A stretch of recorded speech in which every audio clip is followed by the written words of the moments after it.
You look Yeah. cute. You look real cute. Oh, appreciate it. Thanks. You're welcome. You got your dimples all out and ready to go, ready to play. Right? Are you I'm ready excited? to go now. What's Good. that? I said, are you excited? I am. I want to. I want to spread this country music talent all over the freaking globe. I love it. Derek Skelton, welcome to the Carrie Croft Show. I'm proud to be here. I'm excited. So let's talk about how I met you. I totally stalked you. Okay. I, so I found you on TikTok. And I decided this year, I'm like, I'm going to go after some of my favorite TikTokers that just stand out to me and who I think are really great. And I don't even know, you just came up on my feed. I was served some Derek. And I was like, okay, this guy has a really good, I love the lip sync. I love when someone can like take the lips and like actually like really do the lips, legit do Yeah. them. And I was like, okay, he's cute and he has like this great personality. He's doing this lip thing. So you already had me there. Like I was already like loving you there. And then all of a sudden I was like, oh, whoa, hold on. He sings and plays the guitar. And then I'm like, I got to know this guy. I So just do a that's how little I, bit of. I just do a little bit of everything. I started so the lip sync and stuff. When Vine and stuff was a thing. I started doing that. I didn't realize that you could get, you know, people were pretty well known from doing that. So I've been doing that for a while. I've always been pretty animated though. Even as a kid, I was always like impersonating Jim Carrey and stuff. I've just put a full show on for my family, so I've always been that kind of goofy, animated, person. So but okay. So before we go into your yeah. personality, how long though does it take typically, like when you find one, you're like, okay, I've got to like go all in on this one. Are you doing it in front of the mirror? And how long does that take to really get it? And then how many iterations? Like what's a typical time commitment for one of those like serious lips, like talking videos? Here, make me give up my secrets. Now, it really depends on how complicated it is or complex it is. Sometimes it'll take me because I'm never satisfied with it. So sometimes it'll take me 2 hours because I'll have like 20 different versions or something. So yeah, sometimes it can take me up to an hour. Sometimes maybe more. Like I did one. I think it was like during COVID or something. It was a Vince Vaughn one, and it was like it's super wordy and fast, and it took me forever because at first I had to like memorize it and this getting the tempo down. So, but I really try to make sure it's like as perfect as it can get. It's never going to be perfect, but as good as it can get. So, Well, this is coming from someone who watches a lot more TikTok than I would like to right?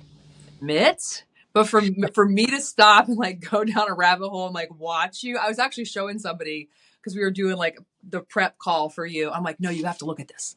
I'm like, no, look at his lips. He's actually doing the lips like he has the accent of this guy. Yeah. Like it's crazy. It's so cool. And then how often is it just when the mood strikes you and you find one, or do you try to like create a rhythm knowing that you need to put a certain amount of content up? How do you balance that? So it's kind of because it's all about like algorithm. So I kind of get into like a little tough spot because I'll do the funny stuff and then it like takes away from the music stuff, so it'll mess I try to get people to see the music stuff and it kind of messes it up because everything brings them to the funny stuff. But really kind of just I'll maybe be scrolling through or I'm watching something and I'm like, oh, that's a good scene, or I think of something, I'm like, I gotta do that because it's fun. It's it's more when like kind of the mood strikes. But I do have like a whole list of things I've saved and little snippets and stuff that like I want to do that later. So It inspires me to want to do it, and then I'm like, don't even jump in the game. You got enough to like. I actually, what I would love to do is the hip hop songs. oh yeah. That that is my like, and I'm like, do not even go down that road because it would be it would just probably be an obsession for me. Well, it's funny because you have people who try to do the lip sync, and it's fun. So like, I don't like if you like to do lip sync, it's just fun, even if you're not good at it. But you'll see a ton of videos where people try to do it and then they're just way No, off. I don't want to be in Like, that bucket. oh, Like, if I'm going to do it, I want to be like Derek. I want to do it like Derek. And I'm like, all right, just let Derek do it. I'll just watch you from afar and think you're cool. So what's interesting though, found you. I decided in my head what your personality would be like, reached out to you. You kindly obliged. You said, oh, who's this weirdo? Got, you got on a FaceTime with me and you were so reserved and so quiet. And I know you're like, I don't know if you were like in a quiet place or whatever, but I was like, damn, I'm like, this is interesting what I see and what he's putting out and then the Yeah. person. But I don't think that's uncommon, right? Like I think that's probably an outlet for people who are more reserved. Oh, I'm sure. Yeah. I mean, well, and when I meet people, I'm typically kind of quiet and reserved, and then once I get more comfortable with you and stuff, that's just my personality. I'm normally kind of just a very quiet person, but you get me in. Like, but when it comes to something where I'm like expressing myself, where it's music or, like kind of being um, animated or something like that. I mean, I really open up. So it's a totally different side. So nobody would ever expect, you know, those two people, be the same person. So Yeah. So okay, so since my goal is to blow your shit up here, I want everyone that I know to know who you are and to know your music and just to do my part in spreading the love because I think you're great and I think you're very talented. So one thing that you wrote when I was getting to know you a little bit on email was about how you first came out singing and how you it was a Christmas pageant or something and you were like reluctant to even like raise your hand to be like I think I can sing and yeah, then so yeah, so I grew up in the church and all that stuff, and we would always do like a Christmas program, like a play. We do that every year. And there was one of the plays. I don't remember how old it was, but there was a solo. There's a song that the director, she needed somebody to sing. Nobody had volunteered or nobody had signed up or whatever to do it, and so she was like, "Well, I guess I'll just have to sing the song, for the play, and so I was kind of looking around. I'm like, and I knew I could. I felt that I knew I could sing. I knew singing was what I loved to do. Nobody else knew that I, sang. So I raised my hands, like, I'll do it. I'll take the solo, and then from then on, I was doing all the songs and all the solos. So I think that was kind of my first time really singing on stage, or like as a solo by myself singing, and people could hear me individually.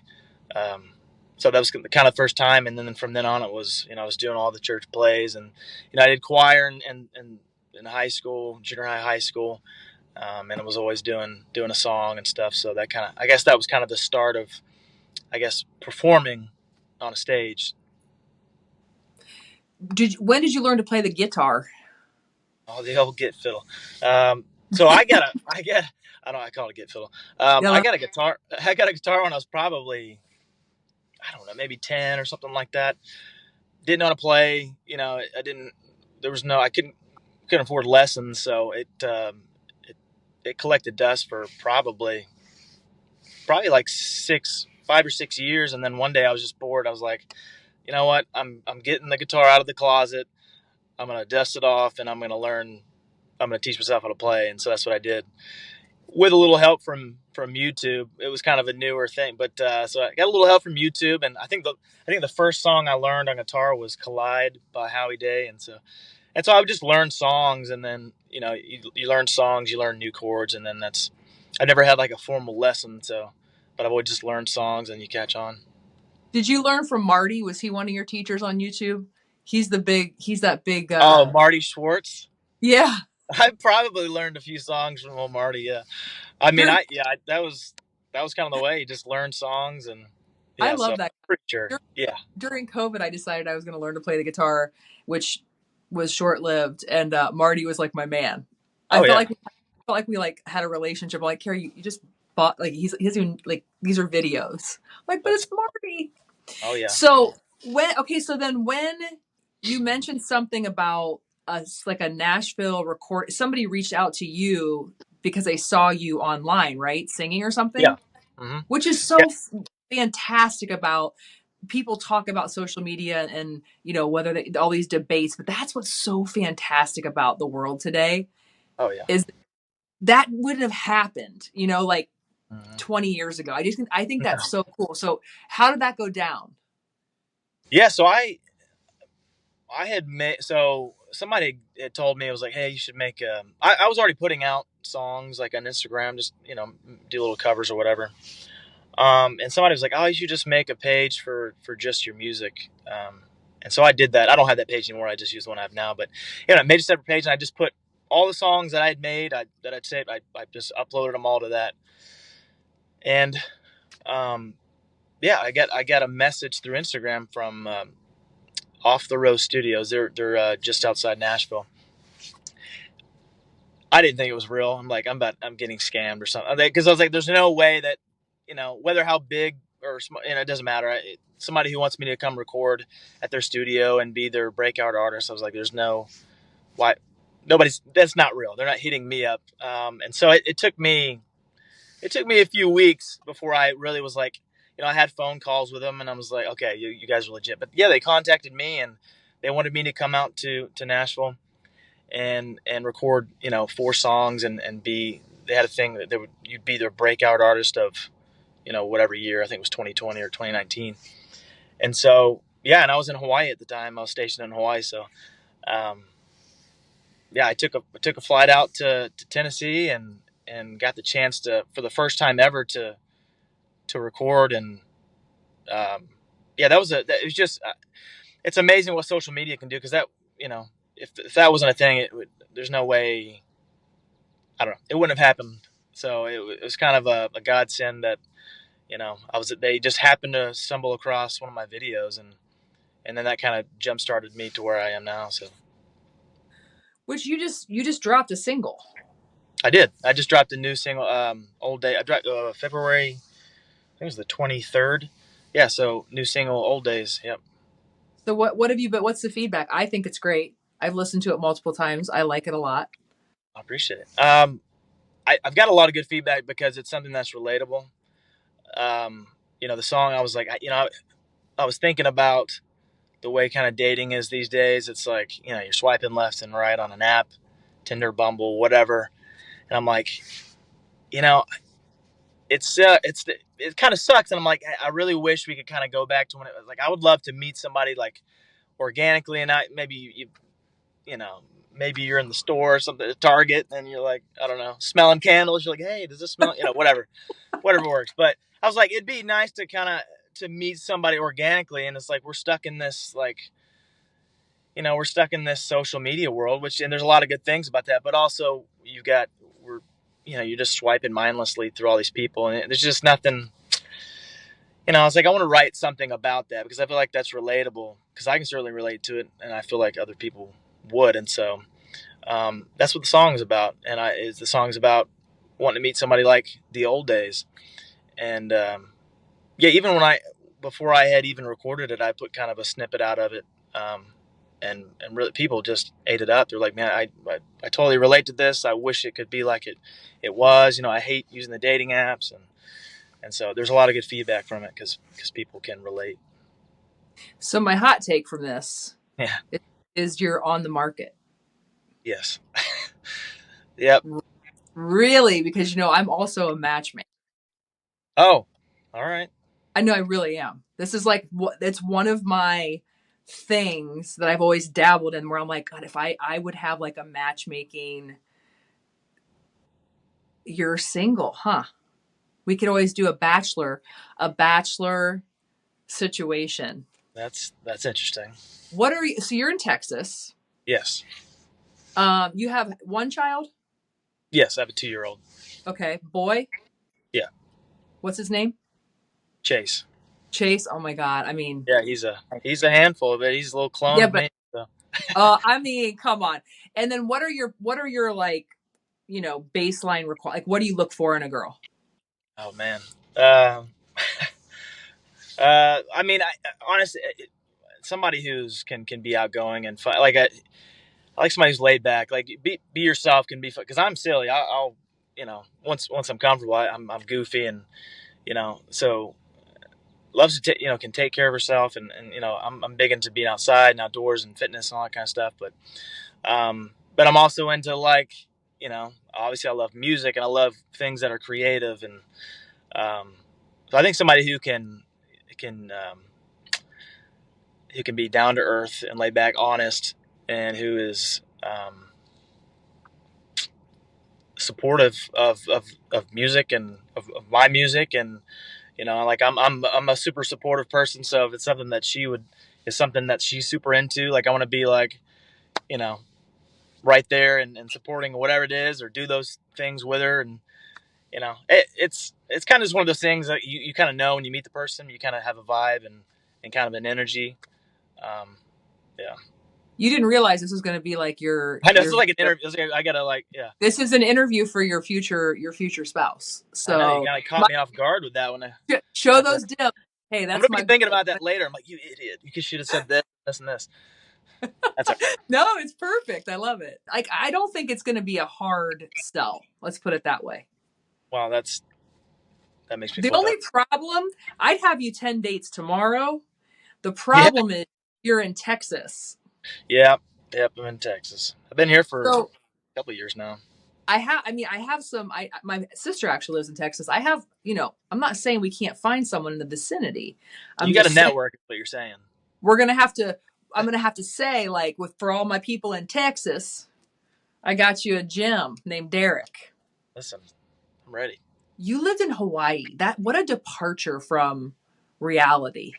Oh yeah, I mean, I left. Let's see, I left Hawaii in when was it? I think it was the beginning of 2023, or no, excuse me, the beginning of 2022. Losing the dates here. So beginning in 2022, went to Temple, Texas, because I was getting stationed at Fort Hood. But I came right as soon as there was like a freeze, so I went from this perfect climate, warm and tropical, and then came to, there was a freeze in Texas, so big wake up call because I had zero warm clothes, so I was showing up in like board shorts and stuff. So it was tough. It was tough leaving for sure. Oh, did you ever get island fever, or were you just like loving every minute of it No, there? you know what? We had a lot of people. I mean, I didn't understand it. Guys that were like, "No, I don't like it here." They weren't into like surfing or that kind of stuff, and they were like, "Get me off this island." I'm like, "Dude, I'll stay here forever. I don't care. This place is great." So I really latched on to Hawaii because I met a lot of great, I met a lot of great local people, and kind of really latched on to the kind of culture there in Hawaii, and yeah, I loved it. I miss it for sure. Who do you like the most right now in terms of the country music world? Like, who are your favorites? I listen to a lot of. I'm a big fan of Cameron Marlowe. I think I don't think he gets as much love as he should because he's got an incredible voice. He's got great songs. I'm kind of I try to listen to kind of the people that aren't maybe as popular as like the Morgan Wallens or Luke Combs, like like Cameron Marlowe or Chase Beckham or something like that. But I really listen to Tyler Childers. I kind of listen to it all. So I really like to find the people who are kind of flying under the radar a little bit. Yeah, I kind of enjoy that the most. I was going to ask you about Tyler because I think he is like, his music to me is just, I love him. Yeah. He's the best. I mean, aside from you. Okay, ladies, listen. DM me. I'll see what I can make happen, but I can't make any promises. Oh boy. All right, Derek. Thank you so much. I appreciate you. Yeah, no, thank you. Hey, we'll be in touch. All right. Sounds good. Keep moving, babe. All right, bye.